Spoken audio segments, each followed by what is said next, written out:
इमाम हसन मुश्तबा की एक ऐसी सिफत को पेश करना चाहता हूँ जो तमाम ख़ानदान अहले बैत में है, लेकिन आइम्मा ने खुद कहा है कि सबसे अतम दर्जे पे ये सिफत हज़रत इमाम हसन मुश्तबा अलैहिस्सलाम में है।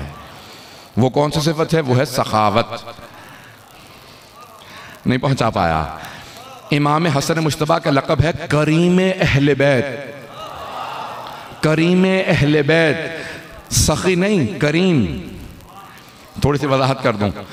अमीरुल मोमिनीन ने 4 तबकात बताए हैं मुआशरे में। पहला मौला फरमाते हैं कि है लईम, वो कहता है कि मैं खाऊं ना खाऊं, कोई और कुछ ना खाए।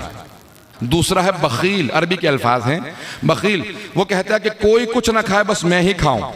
तीसरा है सखी, लेकिन ये वहां नहीं जा सकते अगर पहुंच रहे हो। सखी वो कहता है कि मैं खाऊं और दूसरे भी खाएं, जो मुझसे बचे मैं सबके सामने पेश करूं, इसे कहते हैं सखी। करीम चौथा है, और चौथा मेरा मौला है। करीम वो कि जो खुद खाए ना खाए, क्या दूसरे खाते रहे, मैं बेशक खुद ना खाऊं, उसे कहते हैं करीम। अब करीम अहले बैत इमाम हसन मुश्तबा है। अल्लाह ने रसूल खुदा को करीम कहा, अली मुर्तज़ा को करीम कहा। इन 14 में जो सबसे करीम है वो हसन मुश्तबा है।